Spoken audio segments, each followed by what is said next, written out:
Pluto has been in Aquarius for nearly 2 years now, and I wanted to talk about what a Pluto transit might feel like.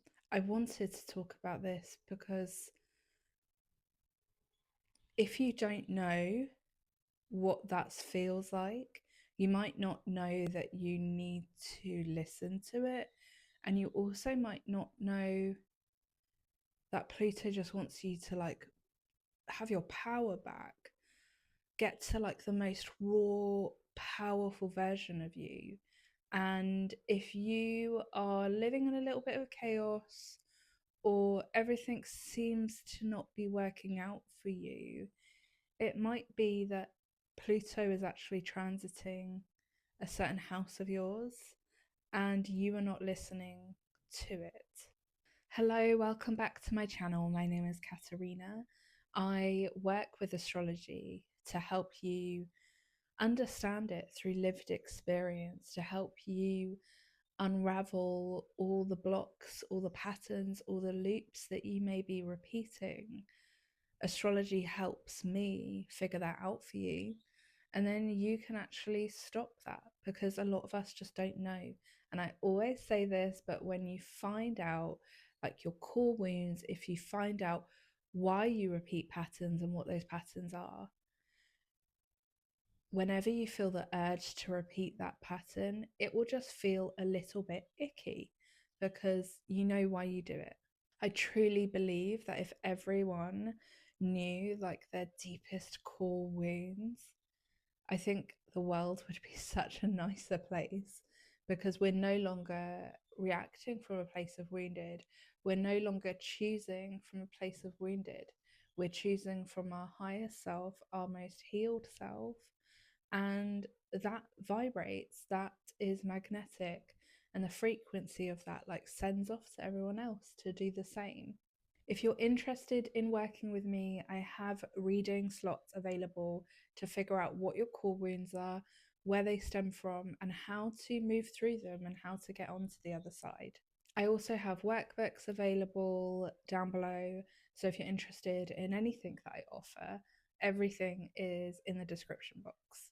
I felt really called to talk about Pluto because I feel that when I look at Pluto transiting my first house, that I don't remember that girl before that. I am totally a different person, and I am genuinely embodying my power because of that. I don't feel this need to dim myself. So I'll start by talking about what a Pluto transit may feel like generally, and then I will go into what houses specifically you may feel energy towards, and also how that adds to your natal Pluto placement. Okay, so the general themes of Pluto: yes, transformation, yes, death and rebirth, but it is always for your highest good. It's always for your most aligned self. Pluto just wants the real raw, even if it's messy, even if it's dark, even if it doesn't make sense to every single person in this planet. Pluto just wants you to be the most truest version of yourself, and not in a Saturn way of building foundations, but in a power way. Pluto is all about power, and depending on the sign it's in, it could look a bit different for each and every person. But ultimately, Pluto just wants you to be the most aligned version of yourself. So you have to go through multiple death and rebirths to get to that version of yourself. It's not one and you're done. You are constantly evolving. And if you pause that nature, if you pause that for other things, that is when Pluto could possibly bring a little bit of chaos. And Pluto's not bringing chaos to hurt you, to destroy your life. Pluto just wants you to be the most aligned version of yourself, the most rawest version of yourself. So the chaos is only because you're holding on to things that no longer align. Pluto is not getting rid of a job that you absolutely adore and that is on the right path for you. Pluto will get rid of a job if you know in your heart that it's not the job for you. Pluto will remove partnerships if they are no longer healing and they're becoming a little bit toxic. When you look at Pluto transits through the lens of Pluto just wants me to be the most rawest, authentic version of myself, then you won't feel this need to fight it as much because you know that everything that's happening to you is meant for your next evolvement, your next death and rebirth, the ultimate version of yourself versus the version of yourself that is just doing things to either please people or because they are actually really scared. There are certain houses that Pluto transits that will bring more external shifts and they could possibly be quite abrupt, depending on, you know, first of all, what personal planets you have and what Pluto's aspects towards those are. Also, it could be, you know, that you are going through something that is quite intense, but it was building before the Pluto transit entered that house. I'm going to go through examples. So we'll start with the first house, which I have many experience with because Pluto literally from 2008 obviously was transiting my first house. Now I'm going to go through a quick, very, very, very quick timeline of what that looked like for me. 2008, I fell ill. I had chronic illness. They couldn't figure out what was wrong with me, and I kept pushing through to the doctors. And eventually, I was just like, I cannot do this anymore. It's exhausting me. So I went the naturopathic route. I ended up becoming a naturopathic nutritionist and ended up studying in that. I ended up writing in that field for online magazines and things like that. And then I lost a job, I got a job, I lost another job, and I got another job. I had financial inconsistency for a really long time, and I was constantly being tested with like really toxic relationships, not saying what I desire, not saying what I want, and fearing that. I really feared speaking my desires. Now, because I've been there, I know how hard it can be to kind of say yes to something different because it may scare you, or to feel like if I just keep going, it will get better. I would say I didn't really know astrology through the intense parts of that period. So, had I known that, I genuinely would have done differently. And I know that because I'm doing differently now, astrology is the thing that gave me a light to make me realize, oh, I need to change the way I'm doing things because I'm going to keep getting ill. I'm going to keep having financial inconsistency. I'm going to keep having job loss and relationship loss if I carry on this journey of just trying to push through. Now, Pluto was in Capricorn then, so it was building structures around Capricorn themes. You know, the CEO, the gate of the gods, the ultimate unachievable goals. And when Pluto's in there, it can have a little bit of like a burning down of the structures, I guess, but it also can feel like you're fighting between the two, transformation versus structure versus discipline. And ultimately, when you hold on to things for too long, and you know in your heart, you don't need astrology for this, you know in your gut, in your intuition, you know at the back of your head, at the back of your little spine, you know that you shouldn't make that decision. If you don't listen to that, that's when the chaos can come. And for me, when it transits around the first house, it is about your identity. First and foremost, it is about how not only you are perceived, but how you want to be perceived. It also can create body issues because the first house is the body. Um, but ultimately, it's about, are you going to repeat the same patterns that you did before, or are you going to try something new? And I did not try something new. I just kept pushing through. And I would say that created the illness. It wasn't the Pluto in transit at all. It was the fact that I kept pushing through, hoping that one moment I'll have time to rest and I'll have time to really figure out my life. But I just kept pushing through. I was doing so much work. I had lots of things going on, and I just every day was waking up at like 5 a.m. in the morning and just trying to push through. Ultimately, my body did what it had to do, which is crash. And that was the only way that I was going to stop the pattern of pushing through. I've spoken about this in other videos when it comes to me trying lots of different jobs and ultimately not being on the right mountain. And that was also why Pluto got rid of jobs.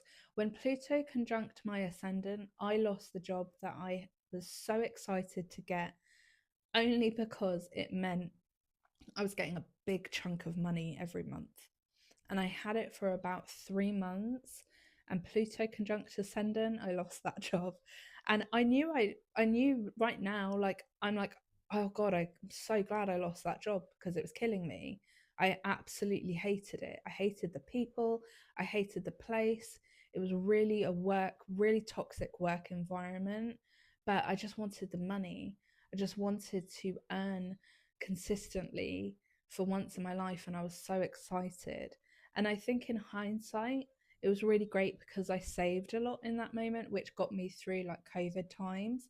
But still, it wasn't meant for me. It wasn't meant for me. And instead of listening to that and saying no originally when I was offered the job, I said yes. And everything happens for a reason. But that is why I lost the job, because it just wasn't aligned for me. It wasn't meant to be. Every person, every job, every creative field that I've been in did catapult me into the next version of myself. So I don't think any of that happened. Like, I don't regret any of those things or look bad on them. I'm just giving examples of what it looks like when you don't listen. And ultimately, right now, I'm so thankful for all those tests, because I am doing this and I absolutely adore it. And I couldn't imagine my life without it. I couldn't imagine my life without helping people in this way. So for me, I needed to go through all of those things to get to there. But it wouldn't have been so kind of intense had I not gone, um had I like just listened a little bit more to my body and what my body needed. And I probably would have been more consistent with certain things, but I was just chasing the money. In the fourth house, when Pluto transits the fourth house, it is going to obviously involve your home, it's going to involve your roots. It might be how you envision yourself at home. It might be to do with work at home. It might be to do with moving to a different country, maybe that you didn't expect. It might be that you're getting tested a lot at home if you're obviously not listening to the nudges.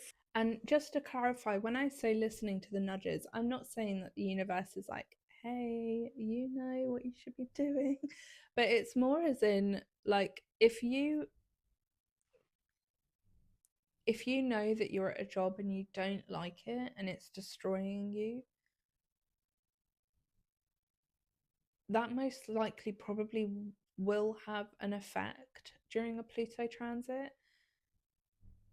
But what it needs from you, what Pluto needs from you, is you to look for something else that maybe you've always wanted to do but you're scared of. Pluto brings fear, it just naturally does.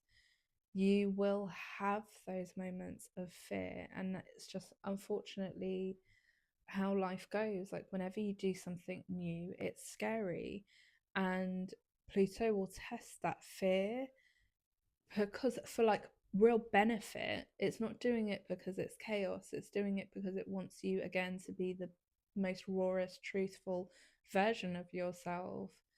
So it will bring things, and those things will bring a bit of fear: a new job, exiting a relationship, standing up for yourself. All those things are fear based things, like they do bring a bit of fear, but it's important to know that, like, if you push through that fear and go on the other side, it will always be better for you. It will always be better for you. I'm not only speaking from experience, but what I've seen in my life. When people say yes to something that scares them, it's always better. It's always better. So again, Pluto transiting the fourth really could bring this level of, I'm looking at it as if like how home themes, because obviously fourth house, but fourth house is also like your roots, your ancestry. It could be so powerful with your ancestral line. It could feel like you'll feel more connected to them, or you want to work on that a bit more. Your internal home, it could be that you really don't feel safe within yourself. It could feel like you just don't feel at home within yourself. A Pluto transit will just make that louder until you start practicing techniques to make yourself feel at home. So that is like physical home, yes, but also internal home. It's the feeling of setting boundaries, nervous system work. It's the feeling of possibly you want to move, but you're scared to even start that process. Whatever house Pluto is in, Pluto will like magnify what isn't aligned, basically. And then you're left with like the truth. You're left with the raw self, which can be vulnerable, which can be scary, but it's always better on the other side. Like, it's always better. There was an astrologer that I used to teach me, and she always said to me, Pluto, if you don't listen to Pluto, if you don't listen to your intuition, which is more lunar, but if you don't listen to those nudges, if you don't listen to, basically, if you listen to the things that are making you scared and you do them and you push through that fear, Pluto will not bring as much endings and chaos and transformations, because you're listening to what ultimately Pluto wants from you. However, if you don't push through that fear, and you stay in the job, stay in the relationship, whatever, Pluto will just add to that, and you might feel like, oh god, I just can't get a break. And it's because you're ultimately not pushing through the fear and trying something new and doing something even though it might be scary. Pluto will bring you a transformational process, but it is slow. So this isn't like the next day your home is destroyed. This might be like over the course of, Pluto, it's like 16 to 20 years, I believe, maybe a bit over 20 years, depending on the sign. So it's a long process, but you look back and you're like, oh, that's why I lost that job. That's why I got ill. Because if I didn't get ill, I would have just kept pushing through and gone in a job that I didn't like just because of the money. So for me, I needed that illness. I needed that because I have this inherent, you know, workaholic tendency, and I can't rest. And that is learnt from parentals for sure, but also that's ancestral, and that's, you know, a lot of people in the past didn't have the luxury to rest and to slow down. So now I'm like, okay, I'm honoring my rest more. I'm honoring slow mornings more, which I never did before. I would get up and go. I wouldn't even give like my body time to just like be, oh, it's just waking up. I'd literally wake up, covers off, gone, get ready, downstairs, out for work, done. There would be no process in the morning.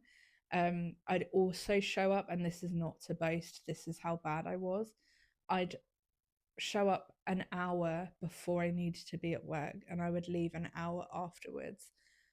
It was just, yeah. And I wouldn't take a lunch break. It was just toxic, really, really toxic. But it also was from that time, we kind of think we should go above and beyond when really we're hired to do that job through those specific hours, and that's it. We've just glamorized overworking without getting paid for it. Anyway, total tangent, could go on about that subject for ages. But yeah, fourth house is just like home, things like that, inner home, ancestral lines, parental, I forgot to say, could be parental. If you have parental issues, Pluto could just be like magnifying them until you set a boundary. Or it could be Pluto could be asking for like deep shadow work, deep therapy, deep processing of what you might have gone through as a child and what you might have gone through in the home or with your parents. To get a bigger idea of that, look at for your fourth house. There's in astrology, there's lots of like this and that. It means this, it means that. But traditionally, the fourth house was the father, 10th house was the mother. Anytime I have done any work for other people and I look at wounds, I kind of do start, I start in multiple places, but if their fourth house shows father wounds or parental wounds, I just look at where those are. So for instance, if your fourth house is in Aries like mine, if you're a Capricorn rising, look where Mars is. And if Mars is in the 10th house, for instance, that would show that the father was out at work a lot, like wasn't there maybe. And also depends on the sign. You might have like had a intense, impulsive home life when you were younger if you had Aries in your fourth house. But that could be a way for you to try and decipher for yourself. And possibly, but like you know deep down what parent you crave the love from the most, that you didn't get the love from the most, and what you might need to work through with that. So Pluto would just bring that up. And it might honestly bring more tests from parents if you are not great at setting boundaries with them or saying no. Pluto will just keep bringing those if you just don't set boundaries. So honor that, honor the boundary setting, and let that speak for itself. Okay, if Pluto is transiting the 7th house, that is going to be all about relationships and partnerships, business partners as well. But if Pluto is transiting there, again, it depends on when where your natal Pluto is. But just for transit specifically, if Aquarius is your 7th house, you are a Leo rising, and you might either, I don't know, you might attract someone who is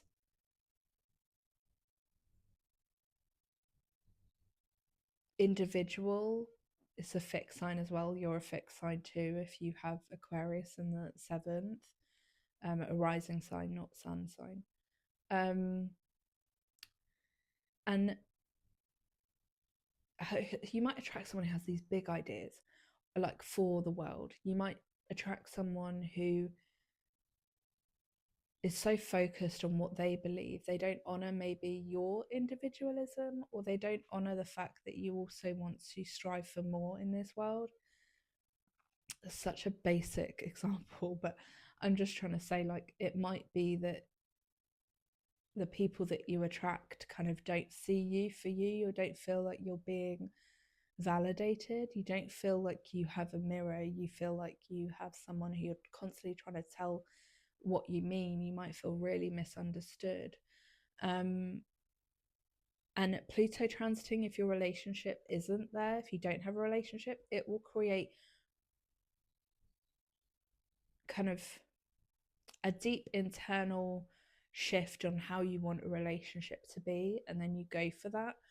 If you do listen to it, it will literally bring you someone who will transform you to bring out the best in you. If you don't listen to it, it could just bring like people again don't see you, again misunderstand you. It could be that type of vibe.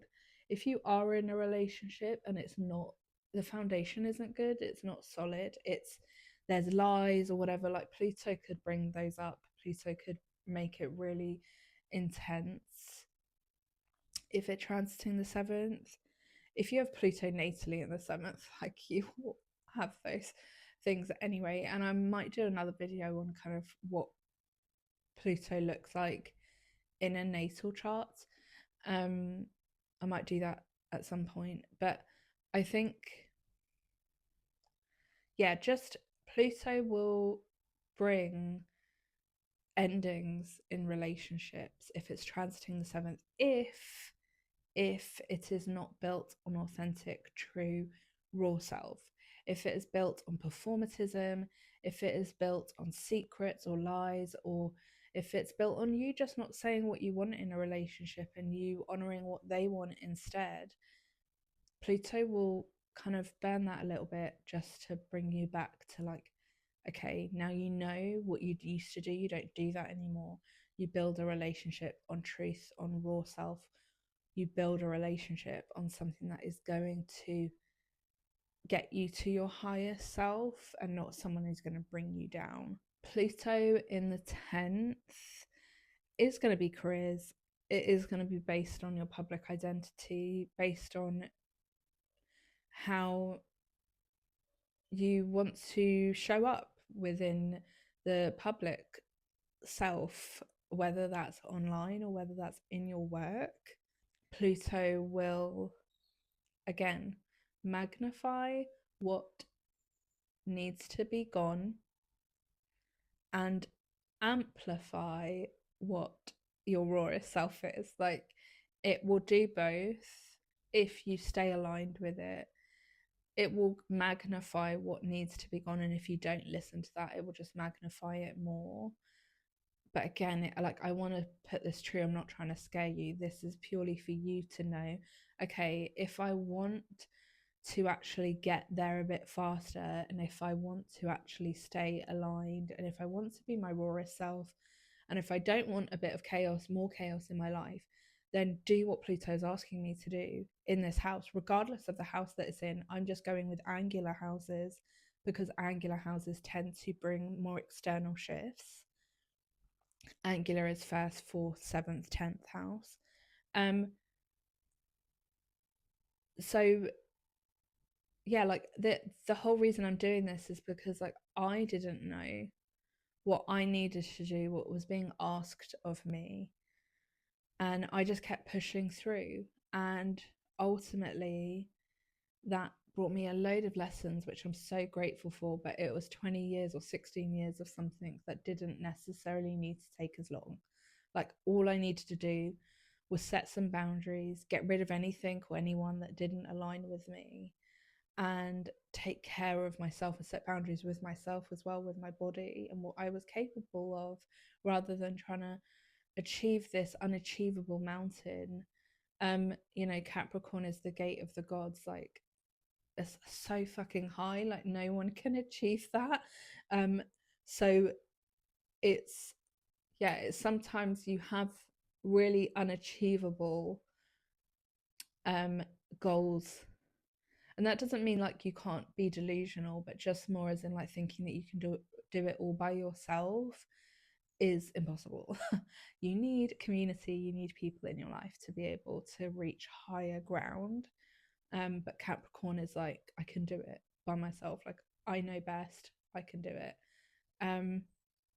And I don't want anyone to kind of go through that. I don't want anyone to feel like they don't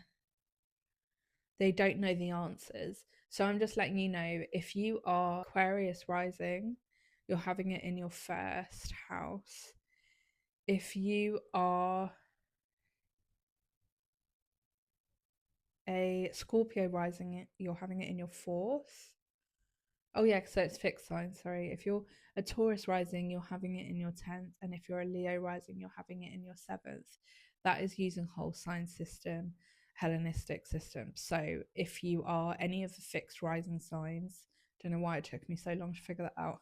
If you're any of the fixed rising signs, you are having it in an angular house. So I'm just letting you know that if there's anything that you're scared to do, but you know that you really want to do it, but you're just scared. You're scared of what it will turn out like. You're scared of anything. You need to push through that fear, regulate yourself, like just try to like have supportive people if you can.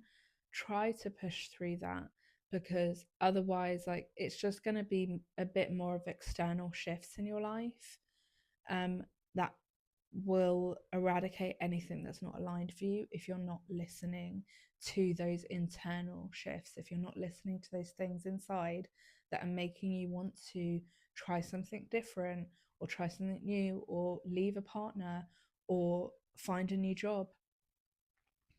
Those will just get louder, because Pluto again just wants you to be the most rawest, truthful version of yourself. And that is a beautiful sight to see. Like, I wish everyone would be their most raw, truthful version of themselves. How beautiful would this world be if everyone was just truthful to themselves and followed their path, not because of ego, not because of fear, but actually what they were meant to do on this planet? I think that's beautiful. If you would like to know more about that, and if you would like to kind of get a deep dive into that, my readings are below if you are interested. Okay, so the other thing was that if you are Pluto and Scorpio baby, you are having squares during Pluto and Aquarius. I obviously don't know the degree of your Pluto, so I'm not sure when that's happening. It could be now, it could be in the next 20 years. I am having mine and I'm having a Pluto, because I have a Pluto Venus conjunction natally. So when Pluto's squaring my Pluto, it's also squaring my Venus, and that will stay for a really long time because Pluto takes a really long time to move. So square is just the tension between the old self and the newest self, the old identity and the new self. Or it could be like, are you still aligned with who you want to be in that area of life where Pluto is? Are you still aligned with that? If Pluto is in your 7th and you have Pluto transiting your 10th, it is a tension between career and relationship. It is a tension between like, are you still, you know, are you letting relationships define you? Are you letting relationships define where you want to go in life? Is there anything that you need to let go of so you can reach higher? Like, it might just be that you have a lot of toxic environments in the home life, for instance. Anyway, or a lot of like power plays, like power dynamics within relationships might come to play with Pluto in the 7th. But anyway, so you'll be going through a square in this time. So just look at what the degree is and see when Pluto will be at that degree. And so for instance, like I have Pluto at 13 degrees Scorpio. So when Pluto in Aquarius gets to 13 degrees, I will have my square. If you have Pluto in Sagittarius, you will have a sextile from Pluto, which is lovely. It's just a helping hand. It's supporting any transformations that you want to go through, that you're going through. You have Pluto in Libra, you will have a trine, which is beautiful. Pluto trining Pluto, your natal Pluto, like the biggest support you could ever have in your transformation is now, during this time of Pluto in Aquarius. I think Pluto stopped in Libra in 1983. So if you do have Pluto in Libra, then you might be going through some like really great transformations, but they don't feel tense. They don't feel like they just feel like so right. It feels like, oh, this is it. This is it. You might be called to more transformations, more. But definitely check where your Pluto is natally to figure out what area of life you'll be getting that support from or square from, whatever. But yeah, I hope this video was good. Let me know in the comments if you like more of these videos, because I love talking about Pluto. I'm just, you know, I used to, like, someone said to me once, Pluto Venus conjunction is like a black hole that I can't stop looking. And I'm like, great, thank you so much for that piece of information. But I love Pluto. I love Pluto. I am such a Pluto baby. Saturn is my grandmother. But Pluto I love. If you ever feel like you have a negative relationship with the planet, or you want to know if you have a negative relationship with the planet, just think of the planet and think of like whether there's tension in your body or not. If there's no tension, then you know that you have like a good relationship with that planet. So I love transformations. I'm all here for it. It doesn't scare me. What scares me is like being the same for the rest of my life. That makes me more scared, but I think that might be just natally because I've got Pluto and Venus conjunction. How I magnetize is through transformation. I also am going to speak about Pluto in natal chart, and anyone who is going to go through identity transformations more on a consistent basis. If you were interested in watching that, then don't forget to subscribe. Please like the video if you haven't already. It really helps me out. And comment anything that you would like to know more of within this. And if you do want readings, again, description below, and all my workbooks and anything you need down below in the description box. Thank you so much for watching, and I will see you in the next video.